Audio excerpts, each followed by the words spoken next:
I've been thinking a lot about this, and I'm sure the discussion has been had in this community a little bit, but I feel that content creators who talk about social and political topics in their content have no place doing so if they aren't going to add anything meaningful to the discussion.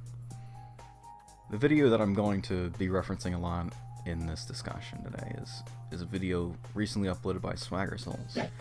A month ago, Swagger Souls uploaded a video called Fits is Back, which features a few of the Misfits and acquainted creators, which I'm sure you're more than familiar with at this point. It's your average video from these guys, but something really struck a poor chord with me, and I suppose it's not incredibly out of line for anyone present in this video, but I feel it's incredibly irresponsible on their part. During the video, Fitz brings up Terry Crews and starts an indirect discussion on BLM. The name's Terry. Terry Crews. People don't like that guy right now. Why? Why? Because He didn't post all lives tweeted. matter or No, something? he No, tweeted not saying, quite. "Make sure Black Lives Matter doesn't turn into Black Lives Best." Wow, Terry, very myopic and tone deaf in this current climate. Okay, Google, what does myopic mean? After a poorly constructed joke about Siri's response to All Lives Matter and Black Lives Matter, Swagger Souls segues very briefly into Me Too. And by the time that hit, I was very frustrated with what I was witnessing.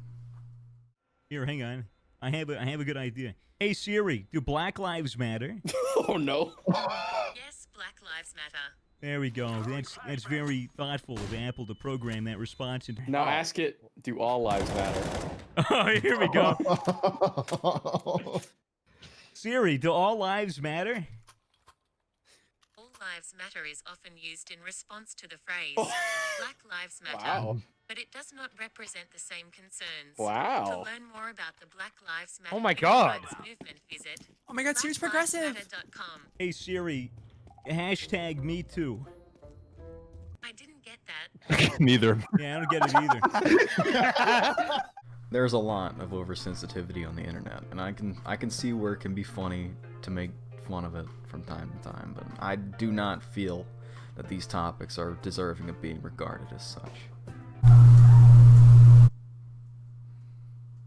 The fuck? I mean, what the hell was the point of it all anyway? They didn't come to any sort of conclusion about any of it, and they just ended up undermining the topics entirely. The lack of respect for these very real and meaningful topics creates the same discourse and thought process in their impressionable audience, and I know those of you who are in high school probably have some experience with this, and I can tell you for sure that these sort of jokes have harsher effects than it would seem. I've grown up in the rural South for most of my life, and I can tell you without a doubt that this rhetoric inadvertently creates a space for fans of their content who are surrounded by these ideas to let their mindset stagnate.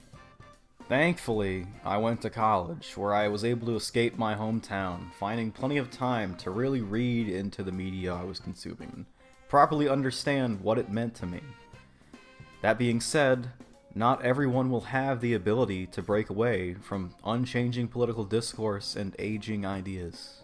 My point is, whether or not they believe what they're joking about, it isn't their place to even discuss the topics to begin with.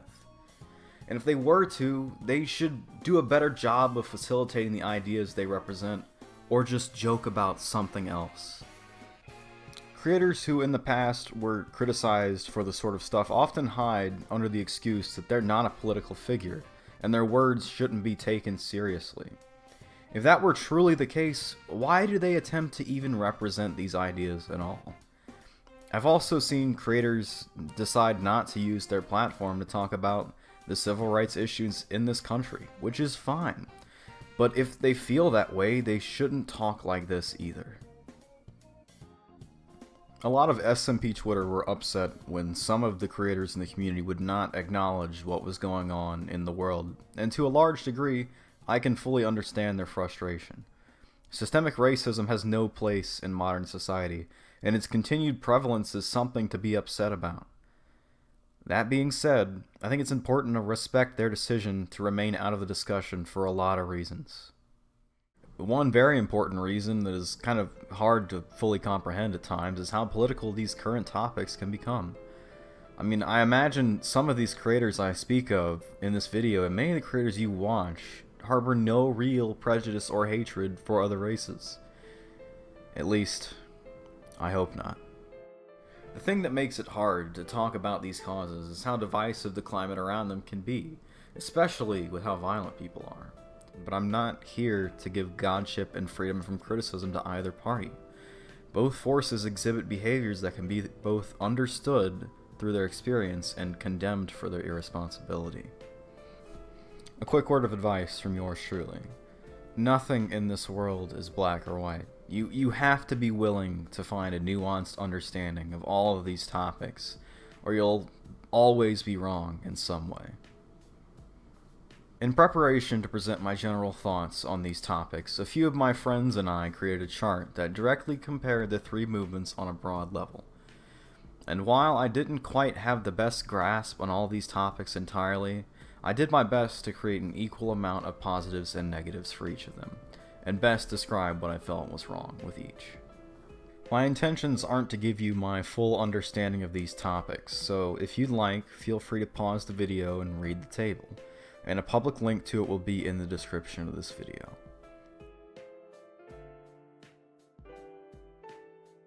So, to get back on track, my point of mentioning all of this to begin with, and making the table, and taking the time to really show my thought process on this subject, is to demonstrate how complicated these sensitive issues really are.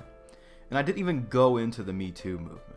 You could make a hell of a stronger case about implied misogyny with their response to that than their joke about BLM, but that's far from my point.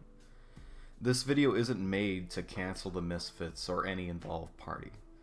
My point with all of these topics is that they're way more complicated than their face values, and to make jokes about them in the ways they did in this video has serious implications, both on their own appearances,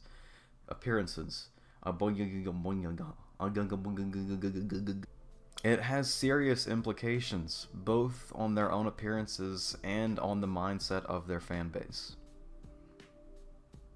To conclude, I think it's important to, as content creators, understand the demographics of our audience, and to always consider the effect of our jokes, and to, when necessary, juxtapose these thoughts with a more serious statement. This whole video wouldn't exist if right after that joke, Swagger voiced over a comment regarding the topic, saying that the topic deserves more thought than this, and expressing no intent to invalidate the ideas present. It's impossible to be this vigilant when it comes to stuff like this, but hopefully we'll see less quips like the ones present in this video in the future from both the Misfits and other content creators. And that's that. That's today's video. It's not exactly the same kind of vibe as the last one, but I tried to be a little bit more organized this time. Let me know what you thought. If you liked this video, let me know. If you disliked it, also let me know. Yeah, that's good. Good job.